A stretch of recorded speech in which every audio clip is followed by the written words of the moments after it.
Una delle malattie più emblematiche dell'apparato respiratorio è senza dubbio la tubercolosi, causata dal Mycobacterium tuberculosis, anche conosciuto come bacillo di Koch.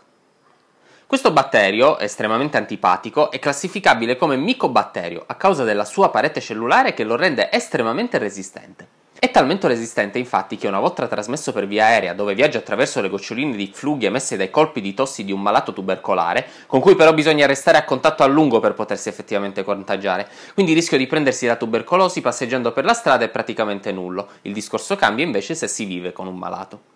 Comunque, quando il micobatterio raggiunge i bronchi, in quanto invasore, viene immediatamente fagocitato dai macrofagi alveolari, responsabili della difesa immunitaria del polmone. Per la maggior parte dei batteri il viaggio finisce qui e noi neanche ci accorgiamo di avere subito l'infezione, ma il micobatterio, come il buon Ercole dentro l'idra, riesce facilmente a resistere agli enzimi litici del macrofago, sopravvivendo al suo interno. Questo provoca una forte anomalia nei macrofagi e quando i macrofagi non sanno cosa fare, nel dubbio producono citochine infiammatorie. Tante citochine infiammatorie.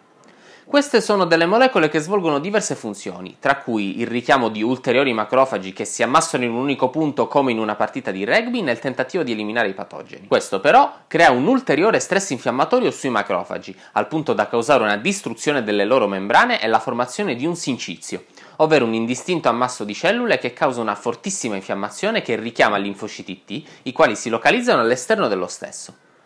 Questa complessa struttura patologica prende il nome di granuloma, normalmente presente in altre patologie. Però, mentre normalmente in queste altre patologie il granuloma è circondato da tessuto fibroso che ne limita l'espansione, il granuloma di natura tubercolare è libero di espandersi, al punto che può entrare in comunicazione con i granulomi vicini, formando delle strutture molto fragili che possono presentare colliquazione, ovvero il collasso del parenchima polmonare che si liquefà e lascia un vero e proprio vuoto, la caverna tubercolare. Queste anomalie sono facilmente identificabili tramite radiografia, che in prima battuta mostrerà delle zone di addensamento ben localizzate, segno della risposta infiammatoria in quanto si ha maggiore presenza di cellule e quindi materiale solido all'interno del polmone.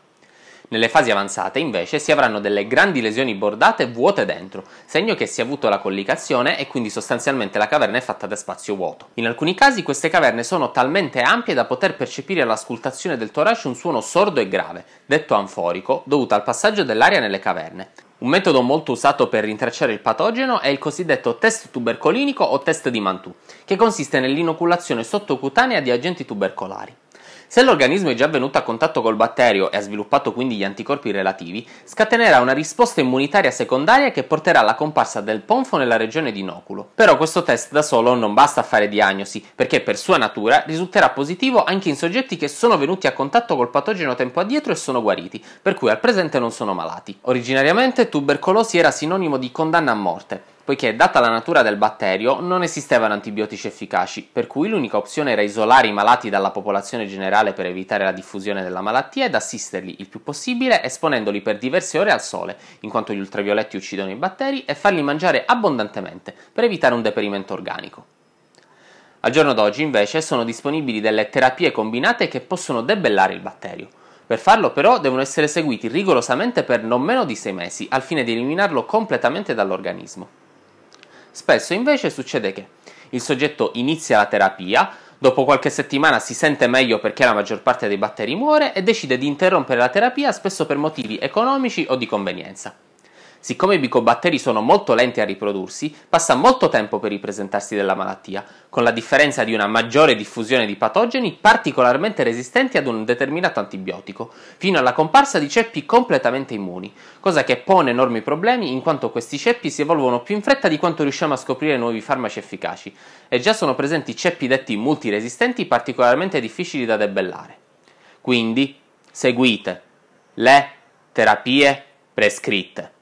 E anche per oggi abbiamo concluso, spero sia stato istruttivo e di vostro gradimento. In caso affermativo mettete mi piace ed iscrivetevi al canale, così so che sto facendo un buon lavoro. Non dimenticatevi inoltre di seguirci anche su Facebook ed Instagram e se vi piacciono i nostri design potete trovare una di queste belle magliette nel link sottostante.